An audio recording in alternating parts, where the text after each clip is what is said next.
Baik, terima kasih Prof. Dian yang telah bergabung bersama kita secara virtual. Sangat outstanding untuk tampilannya hari ini. Nah, Surabaya kita akan sekarang melompat, kita akan menuju ke Jakarta, ke Kementerian Badan Usaha Milik Negara. Kita akan jumpa salah satu narasumber kita di sana, yakni sudah ada siapa Mega? Ada Ibu Nawal Nelly, SAK EMBA CFA, selaku Deputi Bidang Keuangan dan Manajemen Risiko Kementerian Badan Usaha Milik Negara. Beliau akan membawakan materi kebijakan Kementerian BUMN dalam memandu perusahaan dan stakeholders melakukan tindakan yang berorientasi pada platform dan tools yang mendukung implementasi pencapaian tujuan pembangunan berkelanjutan di Indonesia. Kita akan terhubung dengan Ibu Nawal Nelly. Assalamualaikum, Bu Nawal Nelly sudah bergabung bersama kami.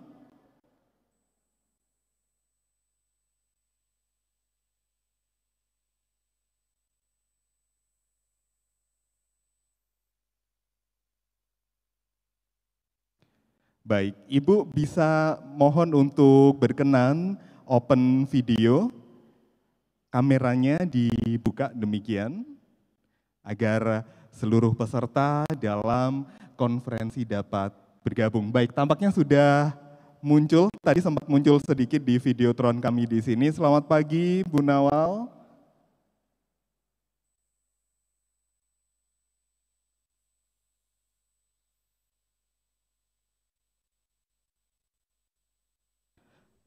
Baik, kita terima kasih kesempatannya. Monggo.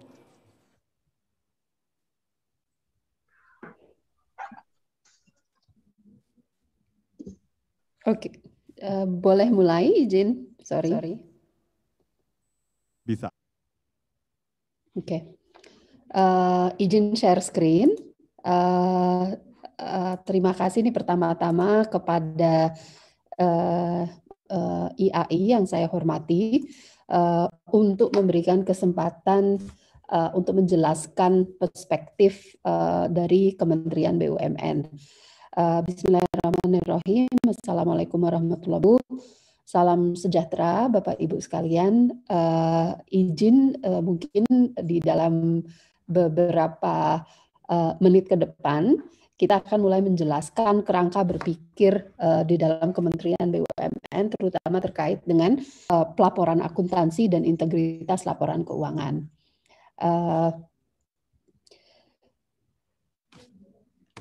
Kementerian BUMN sejak tahun 2020 melakukan beberapa langkah transformasi, terutama di bidang pelaporan keuangan, ya.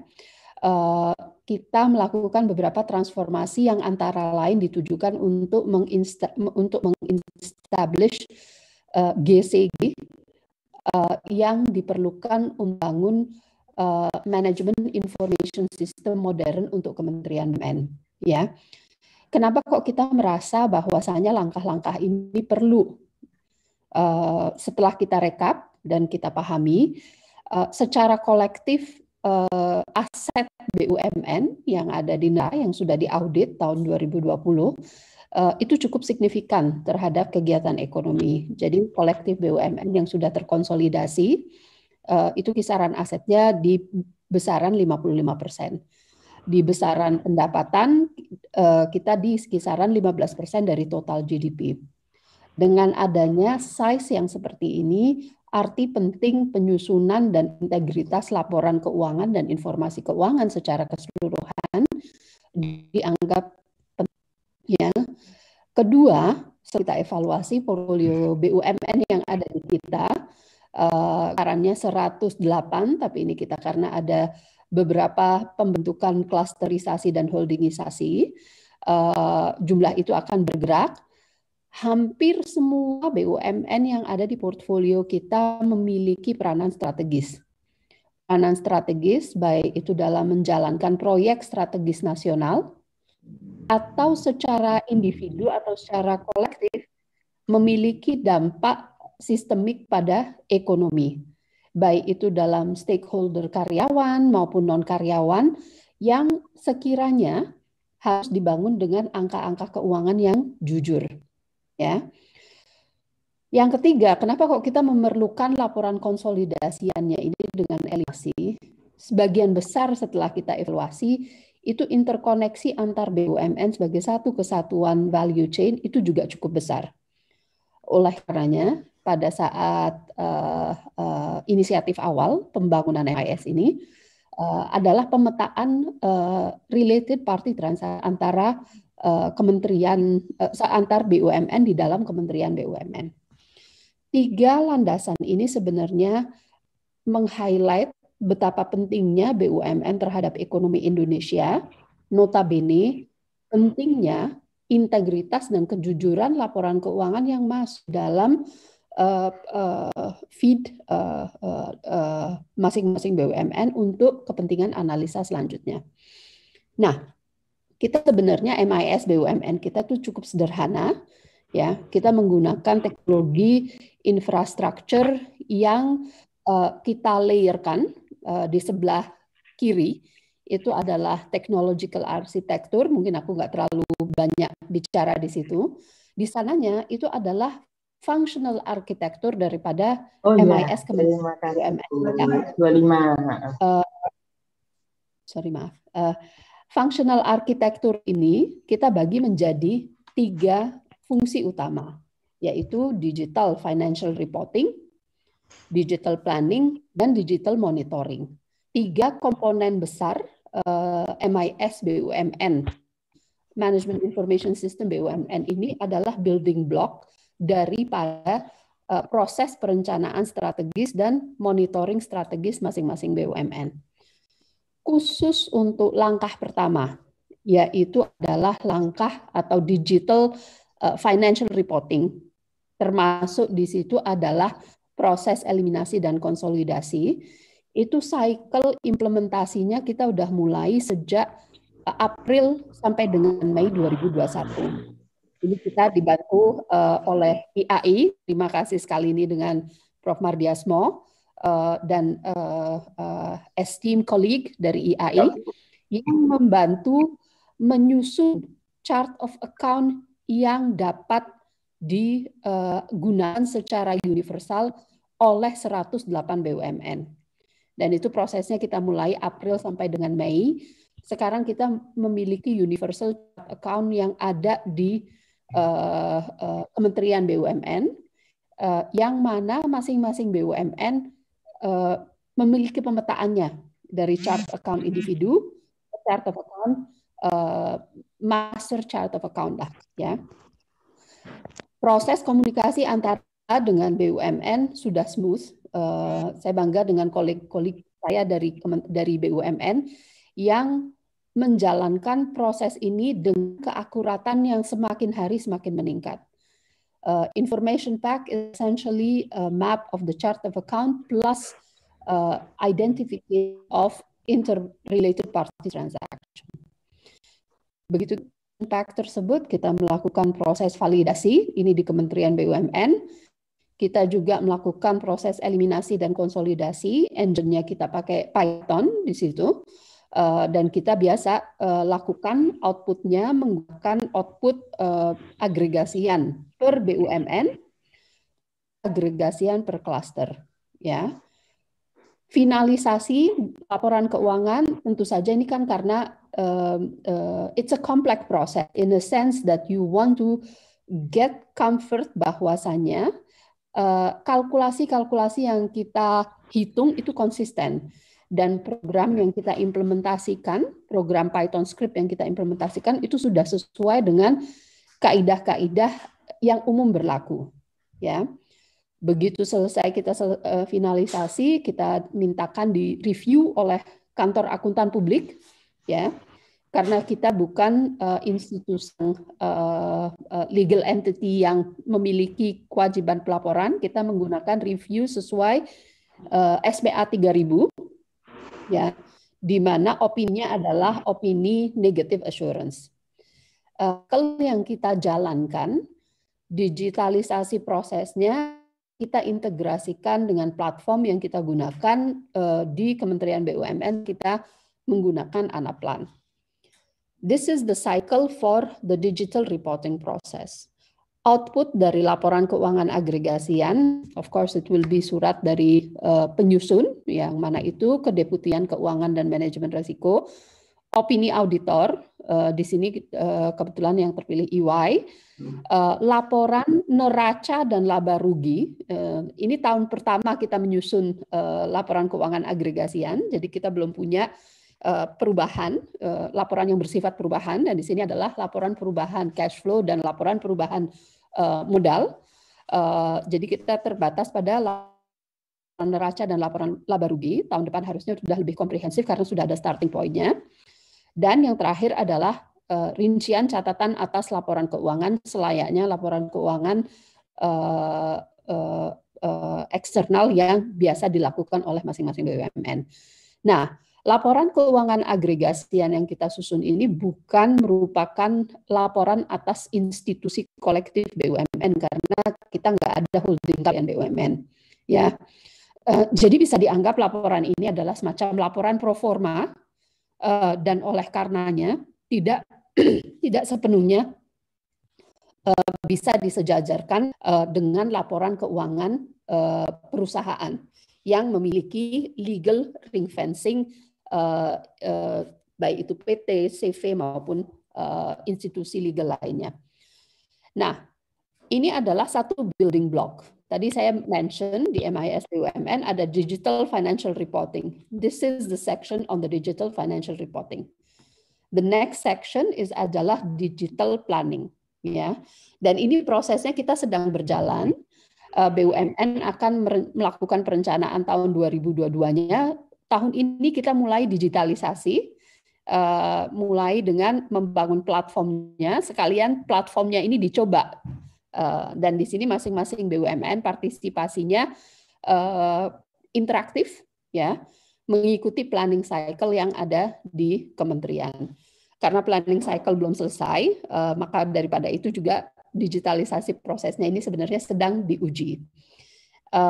Just an overview, balik lagi ke poin-poin tadi, kita ada satu poin yang namanya digital financial reporting, digital planning itu yang sekarang kita jalankan, dan digital monitoring. Sebenarnya perencanaan strategis kita mulainya mengikuti W-shape planning cycle, ya. Kita mulai dari aspirasi pemegang saham yang men-set tujuan-tujuan umum, high level plan yang di-set oleh subcluster maupun SOE, di-review, dibahas kembali, di-approve sampai menjadi kontrak manajemen, dan diimplementasi. 1 dan 2, digital financial reporting and digital planning, itu kita langsung jalankan tahun ini. Digital monitoring secara efektif kita akan jalankan mulai tahun depan pada saat perencanaan kita tandingkan dengan realisasi. Nah, what's the context? Ini karena aku bicara sama IAI, konteksnya itu the importance of information that feeds into the MIS is mutlak sebenarnya. Di keuangan itu ada garbage in, garbage out.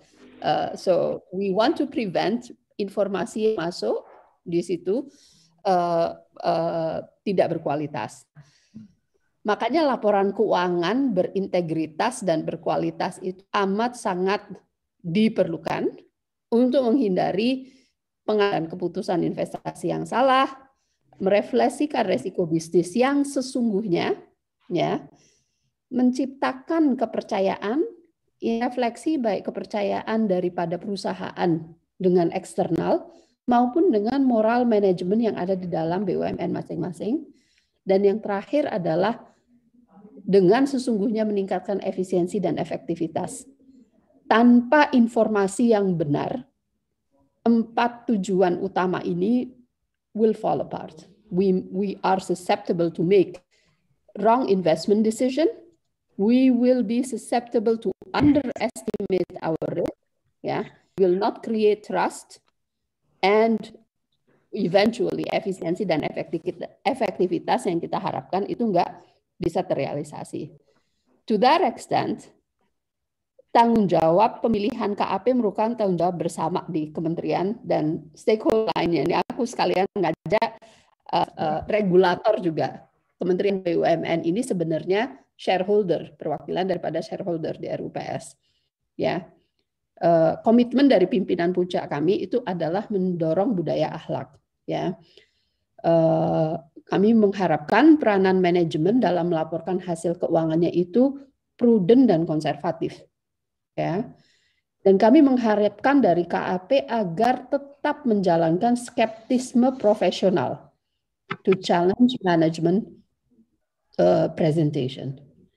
And this is a responsibility for all of us untuk merefleksikan Indonesia, capital market Indonesia dan BUMN di bagiannya juga yang selalu menjunjung tinggi kejujuran angka-angka laporan keuangan yang digunakan untuk pengambilan keputusan.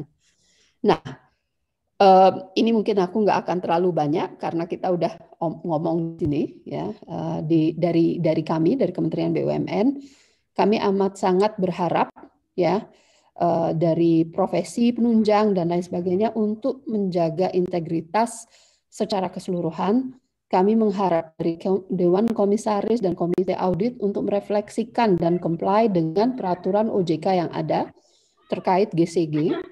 Dari direksi manajemen kami berharap prudence-nya dalam menentukan estimasi-estimasi angka-angka di laporan keuangan ya. Dari KAP kami mengharapkan sikap skeptis profesional yang ada di masing-masing KAP dan mematuhi standar profesi akuntan publik dan kode etik akuntan publik. Dari pemerintah ini aku minta tolong sama P2PK dan OJK beserta BPK untuk membantu menciptakan environment dan saling menjaga laporan keuangan BUMN tersebut. To that extent, kemarin beberapa bulan lalu kami mengeluarkan SK untuk mengatur KAP yang akan menjadi referensi, ya. Kami bukan memerintahkan untuk menunjuk ya, itu referensi dari kami agar komisaris di dalam BUMN memiliki panduan. Referensi ini bersifat referensi jika komite audit memiliki masukan-masukan yang lebih besar dari list yang ada di referensi tersebut atau ada perubahan-perubahan yang menyebabkan dasar penyusunan referensi tersebut diubah, kami mengizinkan komite audit untuk berkonsultasi untuk mengusulkan nama-nama baru. Nah, dari list tersebut dasarnya apa sih sebenarnya? Why did we select the reference? Ya, kita ambil informasinya dari beberapa sumber dan ini kita berterima kasih sama institusi-institusi yang senantiasa menjaga integritas profesional beserta KAP-KAP yang juga berada di naungannya. Kita minta berkonsultasi dengan P2PK ya. Kita mendapatkan list lebih dari 483 KAP dari situ ya, dan we want to take as much as possible, tapi kita juga ada batasannya karena sekarang dengan adanya klasterisasi BUMN kita tuh menjadi agak lebih besar, jadi kita ada batasannya. Yang penting KAP-nya memiliki resources atau sumber daya manusia menjalankan proses audit tersebut. Hence kita minta masing-masing untuk kita screeningnya itu top 20 itu enak gitu. Ini kebetulan di bawah top 20 itu jumlah akuntannya jauh lebih sedikit. Jadi kita pakai cut off yang jumlah personilnya lebih dari 80 orang. Kita bandingkan list 20 itu dengan list yang ada di BPK dan Himbara. Kenapa kok kita ngambil Himbara? Sebagian besar BUMN kita memiliki pinjaman ke Himbara. Jadi aku harus comply dengan ketentuan-ketentuan Himbara. Ya, kita ngambil list di BPK, kita ngambil list di Himbara. Jumlah KAP yang ada terfilter 15. Nah, ini karena sifatnya referensi yang tidak memiliki pengalaman sama sekali di BUMN, aku nggak bisa referensiin. Tapi itu tidak menutup kemungkinan melalui audit committee jika nama-nama yang diusulkan itu oh ya benar ternyata memiliki kapabilitas yang mumpuni, kita masukkan di situ. And to that extent sampai dengan sekarang that process is implemented, dan ini diharapkan kita juga bisa honor obligasi kita kepada stakeholder kita, yang mana itu Kementerian Keuangan. At the end of the day, ini uang negara, dan oleh karenanya tanggung jawabnya itu sebenarnya harusnya lebih besar, ya. Integritas yang kita tuntut harusnya jauh lebih besar daripada perusahaan biasa. Dan di samping itu kita juga harus menjaga bahwasannya keputusan-keputusan yang kita ambil di kemudian hari berdasarkan laporan keuangan ini benar-benar adanya. Tidak underestimate liabilities, tidak overestimate asset, cut off revenue dan expenses itu sama dengan sesuai dengan kaidah-kaidah Indo-GAAP yang berlaku dan seterusnya. To that extent, ini mumpung I'll stop sharing the screen. To that extent, ini saya terima kasih sekali kepada IAI yang senantiasa tegas dalam men-set standar. Kita akan mengikuti standar-standar yang di-set BUMN, kita akan comply dengan standar-standar pelaporan Indo-GAAP, ya, dan kita honor that's the best way to reflect financial position in a world that becoming more complex. Kita ingin akuntan kita jauh lebih independen dan implement that skeptical professionalism to challenge our management.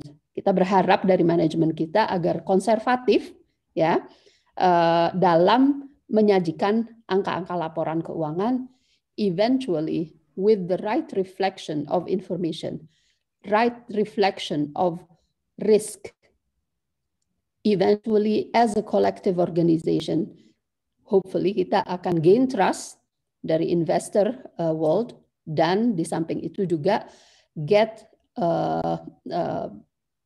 an information and decision making process yang jauh lebih baik. Demikian, terima kasih atas kesempatannya. Billahi taufiq wal hidayah. Wassalamualaikum warahmatullahi wabarakatuh. Terima kasih sekali Bu Nawal Nelly. Terima kasih.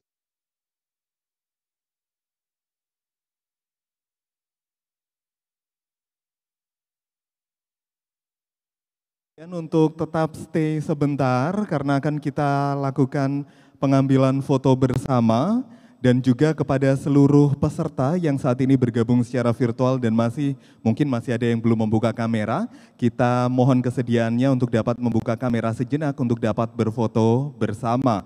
Dan kami akan memandu untuk sesi foto bersama dengan memberikan hitungan sebanyak 2 kali pengambilan. Baik, 1, 2, 3. Untuk pengambilan pertama selesai, dan kita akan lakukan untuk pengambilan kedua. Sekali lagi, berikan senyum menawan yang terbaik seluruhnya peserta KRA 8. 1, 2, 3. Terima kasih, kita beri aplaus yang meriah untuk Konferensi Regional Akuntansi ke-8 tahun 2021. Dengan tema Transforming Organization Sustainable Development Goals, Pangga Mening. Tentunya dapat kami informasikan juga kenapa untuk materi dari keynote speech pertama dari Kementerian kami majukan hal ini karena adanya lain, kesibukan lain dari Ibu Deputi Bidang Keuangan dan Manajemen Kementerian Badan Usaha Milik Negara yang sesaat lagi akan ada agenda-agenda yang lain. Kami seluruh panitia mengucapkan terima kasih atas kesediaan Ibu Nawal Nelly bergabung bersama kita di sini, dan stay healthy, stay safe, karena kita sedang di masa pandemi. Terima kasih Ibu. Dan Mega, agenda apa lagi yang akan kita laksanakan dalam KRA kali ini? Benar sekali, seluruh peserta dan hadirin yang berbahagia. Untuk agenda berikutnya, opening speech dari Profesor Mardiasmo MBA PhD, CFRA, AK, CA, FCMA, CGMA, selaku Ketua DPN IAI. Dan kita nanti akan terhubung dengan Profesor Mardiasmo, dan tampaknya ini rekan-rekan panitia membutuhkan 1 kali foto lagi. Kita akan langsung bergambar bersama sekali lagi secara virtual, ya. Untuk dapat seluruh peserta mungkin ada yang masih belum membuka kamera, mungkin bisa di on cam bisa dulu langsung di on. sekali. Siapkan senyum yang paling Siapkan, manis, yang paling cantik, yang paling ganteng karena kita masih ada satu sesi foto bersama lagi. Baik. 3, 2, 1, terima kasih semuanya dan kita akan lanjutkan untuk ke sesi berikutnya. Ke sesi berikutnya yakni kita akan ikuti bersama pernyataan dan juga pembukaan Konferensi Regional Akuntansi ke-8 tahun 2021. Kita akan terhubung dengan Profesor Mardiasmo, MBA, PhD, CFRA, HIA, AKCA, FCMA, CGMA, sekaligus Ketua DPN IAI. Baik, bisa kita mulai, bisa kita dengar. Terima kasih. Bismillahirrahmanirrahim. Assalamualaikum warahmatullahi wabarakatuh. Dan selamat pagi, salam sejahtera bagi kita semuanya. Om Swastiastu, Namo Buddhaya. Bu Nawal Nelly yang saya hormati, yang mewakili Bapak Erick Thohir, Menteri BUMN, yang sudah sangat luar biasa memberikan paparannya tadi sebagai Deputi Bidang Keuangan dan Manajemen Risiko Kementerian BUMN. Ibu Hajah Khofifah Indar Parawangsa, MSc, Gubernur Provinsi Jawa Timur, yang nanti diwakili Kepala Bapeda Jatim, Bapak Insinyur Muhammad Yasin, MSc. Juga Bapak Dr. Andes Marioto Birowo, MM, Bupati Tulungagung, yang nanti akan diwakili oleh Bapak Dr. Andes Marani, MM, Kepala Badan Perencanaan Pembangunan Bapeda Kabupaten Tulungagung. Juga Profesor Insinyur Dirjen Pendidikan Tinggi dan Kebudayaan RI yang akan diwakili oleh Ibu Yulita Pioningsih sebagai Subkoordinator Pembelajaran Khusus di Dirjen Dikti, dan juga rekan saya ini Profesor Dian Agustia sebagai Ketua KIPD IAI dan juga anggota DPN IAI, dan juga rekan sejawat saya Profesor Basuki sebagai Ketua IAI Wilayah Jawa Timur, dan juga Bapak Profesor Maftuhin ya, yang tadi ini sebagai host, Rektor Universitas Islam Negeri Sayyid Ali Rahmatullah atau UIN 1 Tulungagung beserta rektorat, ya wakil rektor dan rektorat, juga Pak Dr. Dede Nurrohman MAG sebagai Dekan Fakultas Ekonomi UIN Sayyid Ali Rahmatullah Tulungagung beserta wakil dekan dan juga dekanat, rekan saya Dr. Rohudin MSc sebagai Ketua Forum Dosen Akuntansi Perguruan Tinggi Jawa Timur KAPD IAI, dan juga Ketua Panitia tadi yang sudah menyambut kita semua Pak Dr.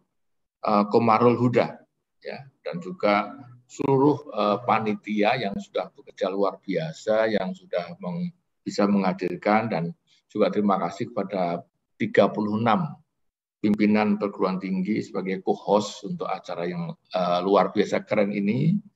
Dan juga saya lihat dari partisipasi hampir 900, tadi hampir 1000 partisipasi.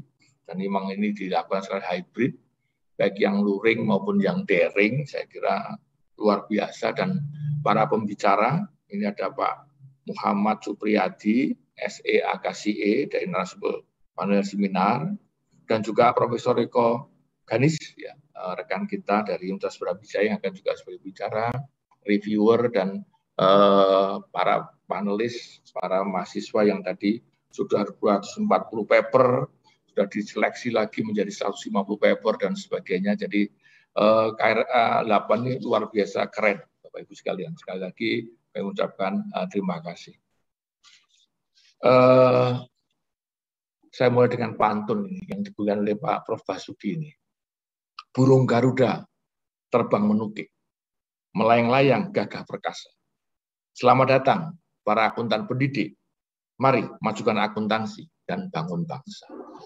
Ini barangkali sebagai semangat kita, dan tantinya juga kita puji dan syukur pada Allah SWT, Tuhan yang Maha Kuasa yang selalu memberikan petunjuk pada pimpinan kita sehingga kita diberikan kesehatan, kekuatan, kebahagiaan sehingga kita bisa menghadiri rangkaian acara pembukaan dan juga KRA yang sampai dengan hari Kamis, dan saya lihat acaranya luar biasa padat, ya, sehingga mudah-mudahan ini bisa menghasilkan hal yang terbaik.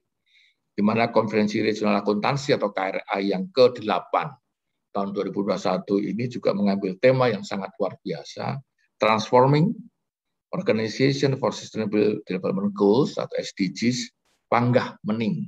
Ini kalimat Panggah Mening ini sesuatu juga yang diambil cukup baik. Terima kasih juga kepada Prof. Dian dan juga Prof. Basuki sebagai KPD IAI dan Ketua IEW Jawa Timur, dan semua pihak yang mendukung KRA ini yang sangat rapi, sangat luar biasa, sehingga kami atas nama DPN IAI menyampaikan apresiasi yang luar biasa, yang sangat tinggi atas terselenggaranya KRA yang ke-8 ini, yang tadi dikatakan sejak diselenggarakan pertama kali pada tahun 2014. Jadi KRA telah menjadi inisiatif penting dalam memajukan riset dan pendidikan akuntansi di Indonesia. Seperti halnya Simposium Nasional Akuntansi atau SNA yang telah menjadi ajang riset tahunan KPD IAI, KRA dapat berkontribusi optimal dengan menghasilkan riset-riset terbaiknya dari kalangan akuntan pendidik, mahasiswa akuntansi di seluruh Indonesia. Kami juga mengucapkan terima kasih kepada UIN Sayyid Ali Rahmatullah Tulungagung atau UIN 1 di Tulungagung yang berkenan menjadi host atau penyelenggara KRA yang ke-8 ini, yang diselenggarakan secara hybrid baik online maupun offline karena pelaksanaan protokol COVID-19 yang sangat ketat. Juga tak lupa kami tadi sudah menyampaikan bagaimana co-host KRA yang ke-8 tadi yang sudah dibacakan oleh panitia dan beberapa yang sudah memberikan sambutan. Dan insya Allah nanti juga sahabat informasi akan ada tanda tangan memorandum of agreement antara KPD IAI dengan 36 perguruan tinggi co-host KRA dalam rangka memastikan dukungan perguruan tinggi atas adanya kontinuitas riset-riset akuntansi yang dijalankan di kalangan perguruan tinggi dan stakeholders-nya. Bapak Ibu, hadirin yang berbahagia, saya ingin memulai opening speech dengan sebuah akronim sederhana, namun bisa diterjemahkan menjadi message yang kuat dalam penyelenggaraan KRA kali ini, yaitu akronim adalah STRONG. STRONG dari kata-kata S-T-R-O-N-G yang bisa dijabarkan menjadi S, sustainability, T, transformation, R, recommendation, O, opportunity, N, new idea, dan yang terakhir nanti G adalah goal oriented. Saya akan coba jelaskan satu persatu secara singkat. Yang pertama, sustainability. Saya kira sustainability menjadi satu kata kunci keberlanjutan. Karena adanya pandemi COVID-19 ini, kita harus optimis, kita harus terus memberikan suatu pompa arah yang sustain, yang sustainability, supaya pemulihan baik secara global maupun pemulihan di Indonesia betul-betul bisa dilaksanakan baik akibat pandemi COVID-19 ini. Jadi kita tetap harus melakukan sustainable, termasuk panitia ini, KRA ini, tidak boleh berhenti. Termasuk IAI sendiri, selalu terus kita berkelan, mulai dari yang ke-1 sekarang sampai yang ke-8 terus. Oleh karena itu, tema yang di KRA 8 ini patut diapresiasi. Makin tingginya kesadaran dan inisiatif di kalangan perguruan tinggi untuk mendesiminasikan pentingnya sustainability development goals. Jadi S yang pertama, strong, sustainability, dan sustainable development goals ke semua kalangan, terutama ke kalangan pendidik. SDGs dengan 17 target tujuan dan 169 target yang terukur dan diharapkan dicapai pada tahun 2030 berlaku secara universal, sehingga seluruh negara diharapkan memiliki andil dalam pencapaian tujuan tersebut. Indonesia tidak kalah pentingnya juga memiliki concern yang sangat tinggi atas upaya itu, di mana negara kita sebagai satu-satunya anggota G20 di kawasan ASEAN memiliki target menjadi negara maju pada tahun 2045 atau biasa disebut Indonesia Emas 2045, insya Allah. Upaya ini menjadi semakin relevan dengan adanya presidensi G20 Indonesia tahun 2022. Ini sebagai informasi, saya kira Bapak Ibu sudah tahu bahwa alhamdulillah dan insya Allah Bapak Presiden Jokowi akan memimpin negara-negara atau sebagai leader G20 di tahun 2002 nanti. Sehingga pada akhir tahun ini Bapak Presiden akan menerima Hanover sebagai keterusan dari yang kemarin. Ya, jadi tongkat pimpinan G20 akan beralih dari Bapak Presiden Jokowi yang sekarang ini akhir tahun ini sampai dengan akhir tahun 2022 sebagai leader G20 pada tahun 2022. Ini merupakan yang sangat disyukuri karena merupakan the biggest atau the golden opportunity. Ya, Bapak Presiden langsung bisa memimpin G20 negara-negara yang terbesar di dunia ini. Jadi merupakan kita harapkan bisa mengambil benefit yang optimal dari G20 ini. Dalam kerangka G20, IAI sebagai organisasi profesi akuntan juga turut serta dalam mendukung pemulihan perekonomian global ini, baik melalui kontribusi langsung pada sejumlah rangkaian aktivitas maupun melalui IFEX sebagai organisasi profesi akuntan global yang secara berkala memberikan rekomendasi strategis bagi negara-negara G20 dalam menyusun kebijakannya. Setelah ST, transformasi organisasi dapat menjadi strategi dan implementasi untuk membawa organisasi ke dalam bentuk dan sistem yang baru dengan menyesuaikan seluruh elemen turunannya dalam rangka meningkatkan efektivitasnya. Untuk itu diperlukan riset-riset dari para Pak Dekan juga sudah memberikan arahan, dari Pak Basuki, Pak Fodian juga bagaimana kita bisa meningkatkan riset-riset, artikel, dan review komprehensif di bidang-bidang yang terkait dengan SDGs yang dapat berkontribusi untuk mendorong inisiatif serta tindakan aplikatif dan aktivitas berbasis sustainability. Apalagi bidang-bidang kajian yang ditampilkan di KRA ini nampaknya semakin beragam. Dari saya melihat daftarnya mulai siang nanti terus Kamis jadi, dan topik-topik yang akan dibahas ya banyak sekali mencakup akuntansi keuangan, ada pasar modal, perpajakan, akuntansi syariah, hingga fraud and forensic accounting. Sehingga akuntansi sektor publik yang mencakup dari akuntansi keuangan, akuntansi manajemen, auditing, hingga good public governance. Inilah salah satu peran penting para akuntan pendidik di bawah naungan KAPD IAI, yaitu untuk mendorong percepatan perekonomian nasional melalui riset yang berkualitas.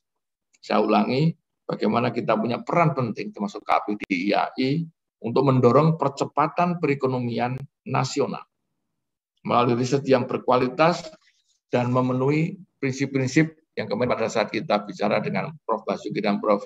Dian ada yuk riset, itu saya menggunakan istilah baik, BAIK, yaitu bagaimana prinsip-prinsip yang bermanfaat, aplikatif, inovatif, dan kredibel. Strong, yang ketiga, STR, R recommendation.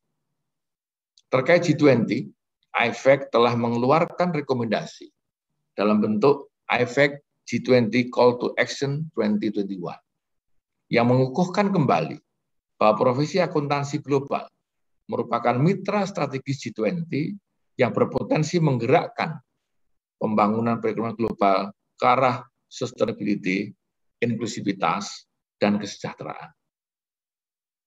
Saat dunia terus berjuang melawan COVID-19, optimisme harus selalu dijaga. Prioritas yang disampaikan dalam IFEC G20 Call to Action ini akan menjadi bagian dari upaya membangun masa depan yang lebih baik. Namun untuk mewujudkan hal itu dibutuhkan ekosistem, upaya bersama dari para pembuat kebijakan, sektor bisnis, organisasi profesi, maupun individu. Selain itu, upaya IAI mendukung sustainability dan inklusivitas menuju target-target SDGs 2030 akan terus dilakukan melalui optimalisasi program strategis Prakasa 6.1 yang akan berjalan sampai dengan 2022 atau akhir tahun 2022. Respon penting lainnya yang diambil IAI dalam rangka mendukung sustainability adalah dengan membentuk Task Force Corporate Comprehensive Reporting atau CCR Task Force. CCR Task Force ini dibentuk IAI beranggotakan perwakilan GPN, DKSAK, TISA IAI dalam rangka mengantisipasi inisiasi global CCR sebagai bentuk pelaporan yang lebih maju dari integrated reporting dan sustainability reporting yang tadi to some extent sudah disampaikan oleh Bu Nawal Nelly sebagai Deputi di Kementerian BUMN, bagaimana membuat suatu reporting yang berkualitas, termasuk pada CAP-nya dan juga skeptif profesional dari CAP dan juga manajemen, yaitu mengenai integrated reporting dan juga sustainability reporting. Himbauan saya adalah kalangan perguruan tinggi juga aware, termasuk co-host tadi 36 tadi harus aware akan hal ini sehingga dapat mengambil langkah antisipasi yang diperlukan terkait dengan perkembangan baru tersebut. O, opportunity. Opportunity atau kesempatan selalu menjadi faktor penting setiap individu yang akan berkembang, termasuk organisasi, termasuk perguruan tinggi, termasuk akuntan pendidik dan mahasiswanya. Yang utama, bagaimana mahasiswa akuntansi generasi muda yang diharapkan menjadi tulang punggung profesi untuk mengisi pembangunan ekonomi Indonesia. Sebagai stakeholders profesi, harus selalu membuka peluang demi terbangunnya aspiring professional accountant yang berkualitas. Oleh itu, pada kesempatan ini, saya ingin mengajak para peserta KRA yang ke-8, yang cukup banyak ya partisipasinya, pesertanya, untuk mendukung kesuksesan program pengembangan generasi muda akuntan Indonesia, para mahasiswa akuntansi, yaitu Aspiring Professional Accountant Festival atau APAFest di tahun 2021 yang sedang dan akan berlangsung sampai dengan puncaknya pada tanggal 10 November 2021.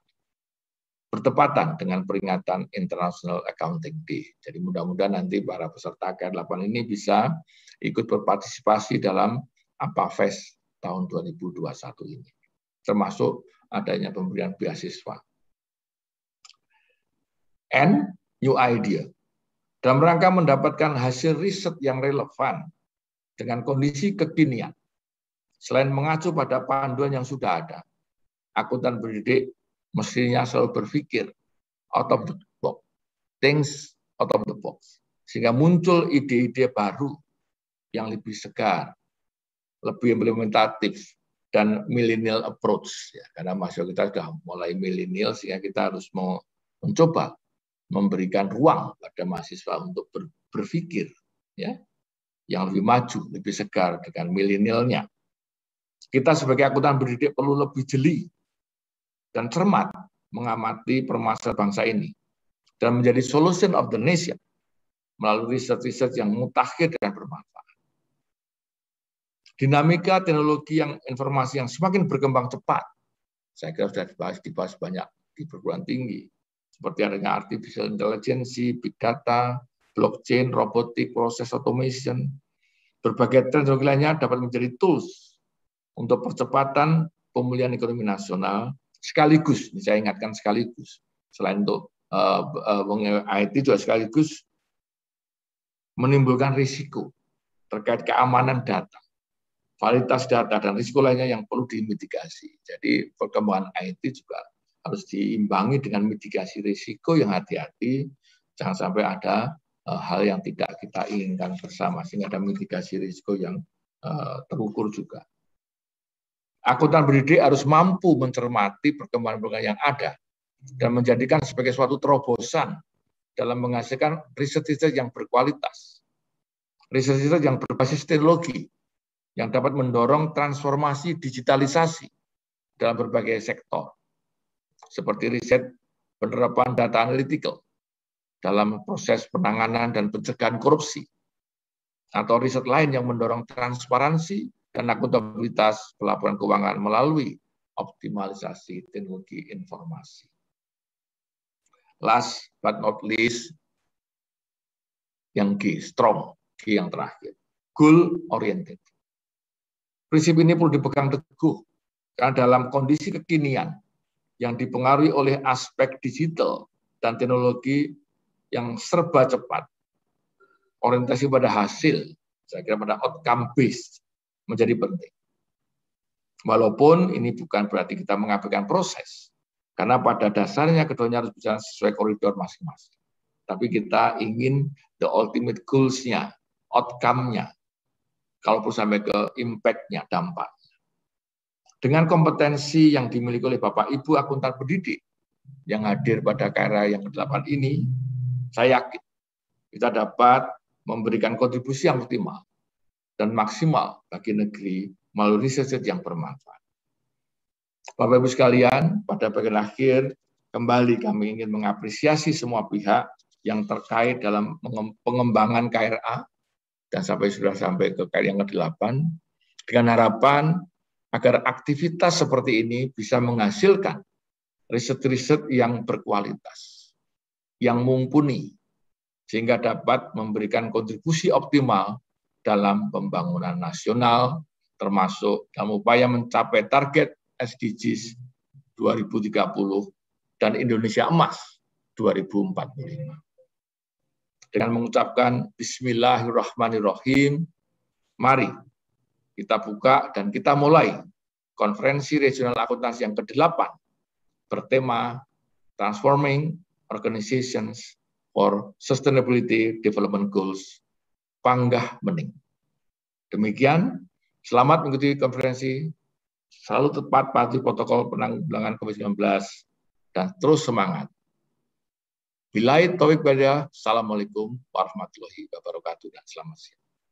Waalaikumsalam.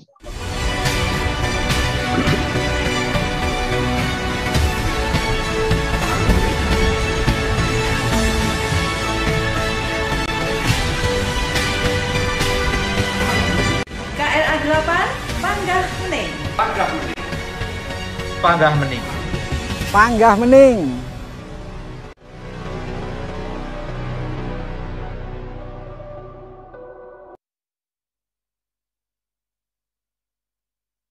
Ya baik, terima kasih. Dan demikian tadi adalah kita telah simak bersama juga pembukaan KRA ke-8 tahun 2021. Benar sekali, dan KRA kali ini mengusung tema Transforming Organization for Sustainable Development Goals, Panggah Mening. Dan saat ini kita akan memasuki ke agenda berikutnya. Kita akan lanjutkan dengan keynote speech kedua, di mana kita akan menuju ke Bapeda Provinsi Jawa Timur. Kita akan bergabung bersama dengan Kepala Badan Perencanaan Pembangunan Daerah Bapeda Provinsi Timur, Insinyur Muhammad Yasin MSI. Kita akan langsung bergabung bersama Pak Yasin di Surabaya. Assalamualaikum Bapak Yasin, sudah tergabung. Waalaikumsalam. Waalaikumsalam warahmatullahi wabarakatuh. Baik.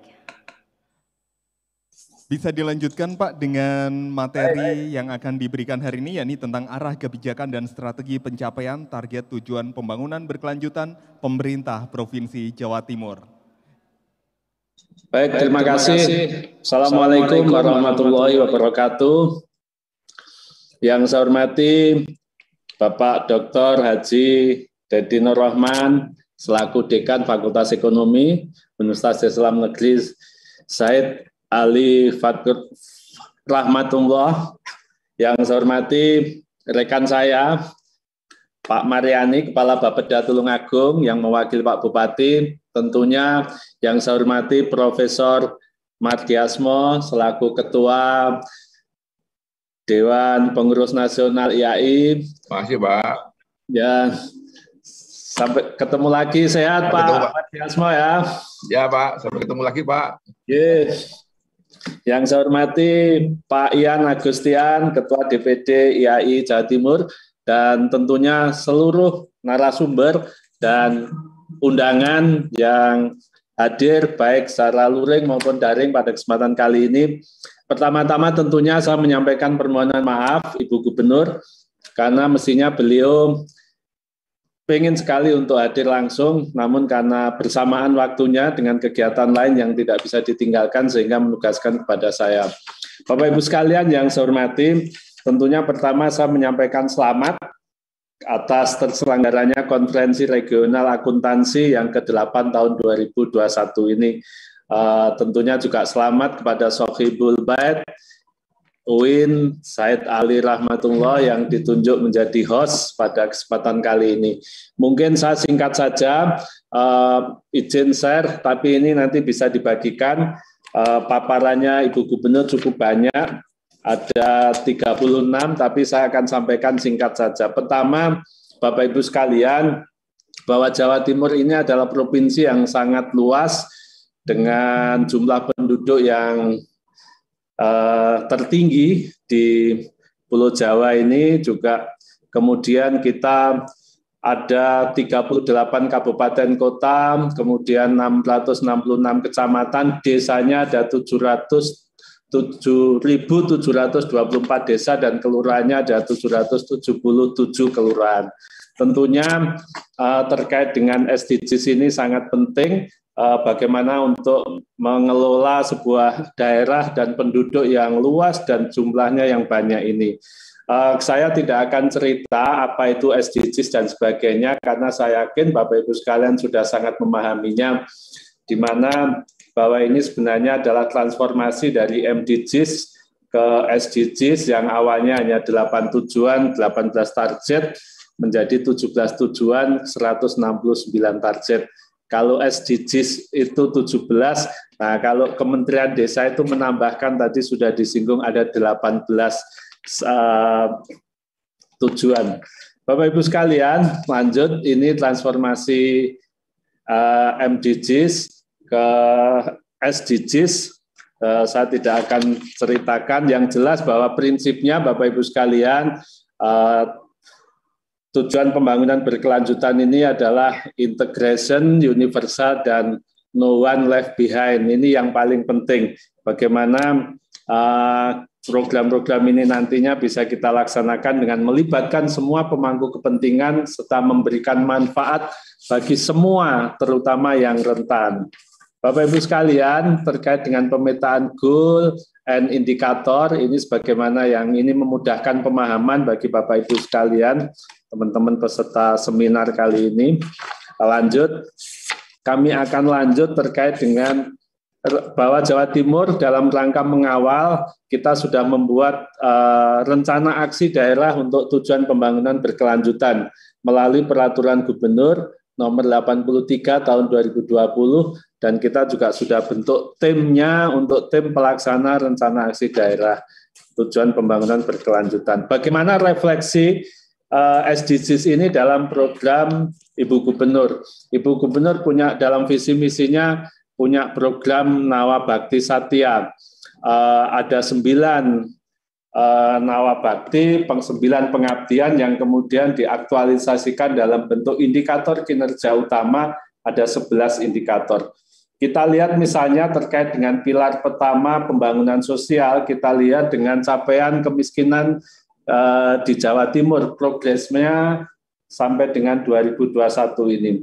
Alhamdulillah terus menurun, hanya kemarin ada peningkatan karena pada saat 2020 pandemi COVID, tapi alhamdulillah di saat provinsi lain masih mengalami peningkatan kemiskinan, kita sudah mengalami penurunan kemiskinan. Di pedesaan misalnya, tahun Maret 2021 kemarin turun 0,11% atau setara dengan 33.330 jiwa. Sementara di perkotaan itu mengalami penaikan sebesar 0,01% atau setara dengan 20,080, sehingga secara agregat Jawa Timur ini mengalami penurunan kemiskinan sebesar 0,06%, dan ini lebih bagus dibanding provinsi-provinsi lain. Ini menunjukkan Bapak Ibu sekalian bahwa di saat pandemi COVID kemarin ternyata ketahanan ekonomi masyarakat pedesaan jauh lebih kuat dibanding masyarakat perkotaan, karena memang masyarakat pedesaan lebih banyak bergantung kepada sektor agro pada umumnya yang tidak begitu terdampak pandemi COVID dibanding sektor jasa dan perdagangan yang di perkotaan yang mayoritas menjadi sumber pencarian masyarakat yang sangat terdampak.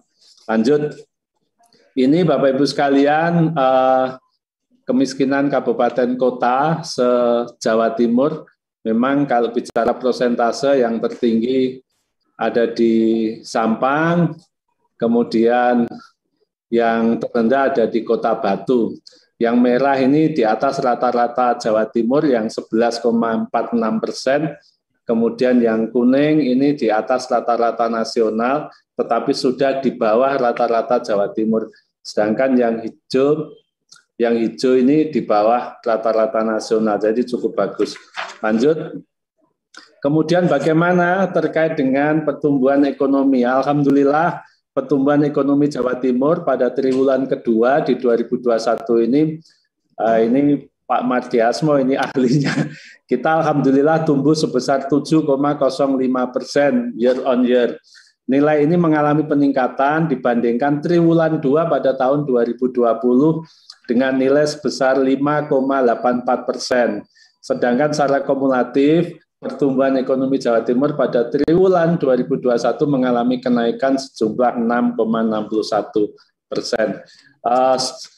Struktur ekonomi Jawa Timur pada triwulan 2, penumpang tertinggi kita didukung dari sektor industri pengolahan dengan menyumbang sebesar 30,23% dengan pertumbuhan year on year sebesar 6,85%. Bapak Ibu sekalian, ini potret pertumbuhan ekonomi 2020 di kabupaten kota yang terkontraksi sampai dengan yang minus 6,46 sampai dengan 0,29. Lanjut, Bapak Ibu sekalian, berikutnya terkait dengan tingkat pengangguran terbuka. Ini kami potret progresnya mulai 2015 sampai dengan 2021. Bisa dilihat sebagaimana ada di slide, memang pada 2020 kita mengalami kenaikan yang cukup signifikan, tapi alhamdulillah di 2021 Februari ini kita sudah mengalami penurunan kembali. Artinya apa? Bahwa memang kegiatan ekonomi masyarakat sudah mulai tumbuh, mulai bergerak. Di samping itu masyarakat sudah mulai terbiasa beradaptasi dengan pandemi, meskipun tetap dengan prokes yang ketat, tapi aktivitas sudah mulai bisa jalan. Ini kabupaten kota yang 14 itu di atas rata-rata Jawa Timur, sedangkan yang 24 itu di bawah rata-rata Jawa Timur. Lanjut. Bagaimana dengan indeks Gini, Bapak Ibu sekalian? Ini kita bisa lihat bahwa ternyata ketimpangan kita pada 2021 ini ada peningkatan yang awalnya 0,364% naik menjadi 0,374%. Sedangkan untuk nasional juga sama mengalami penurunan sedikit. Baik, lanjut. Terkait dengan indeks kualitas lingkungan hidup, Bapak Ibu sekalian, ini alhamdulillah kita juga mengalami peningkatan. Kalau di 2019 ini 67,10, di 2020 kita 67,70. Ini diukur dari indeks kualitas air, indeks kualitas udara, indeks kualitas tutupan lahan, dan indeks kualitas lingkungan hidup. Lanjut, Bapak Ibu sekalian, pilar yang keempat terkait dengan pembangunan hukum dan tata kelola pemerintahan, kita ukur dari indeks reformasi birokrasi yang merupakan salah satu upaya pemerintah untuk mencapai good governance dalam melakukan pembaharuan dan perubahan mendasar terhadap sistem penyelenggaraan pemerintahan khususnya menyangkut aspek-aspek kelembagaan, ketatalaksanaan sumber daya manusia aparaturnya. Baik, ini trennya. Jadi kita lihat dari indeks persepsi korupsi, kemudian opini BPK, integritas publik, dan sebagainya. Dan kita ada peningkatan dari awalnya 2019 73,83 meningkat menjadi 76,38. Lanjut.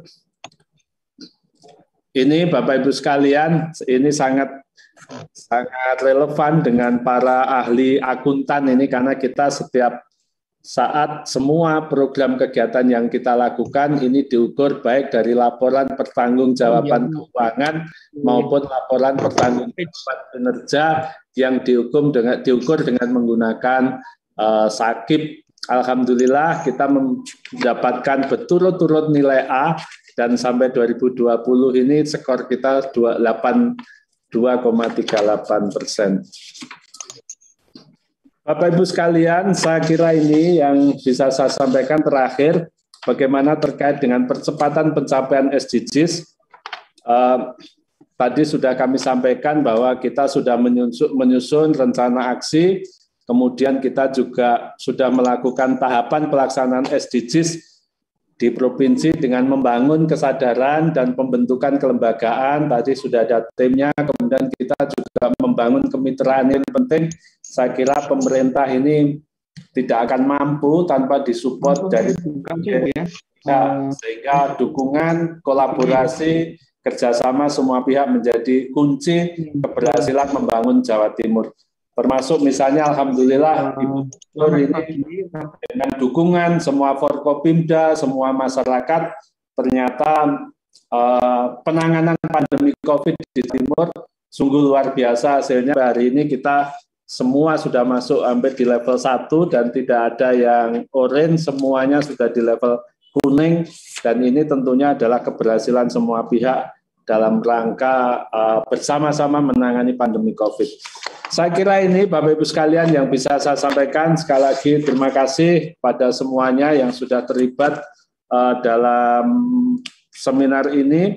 Mudah-mudahan apa yang kita lakukan, kita bisa berkolaborasi membangun Jawa Timur ke depan lebih baik lagi. Mohon maaf, wallahul muwaffiq ila aqwamit thoriq. Wassalamualaikum warahmatullahi wabarakatuh.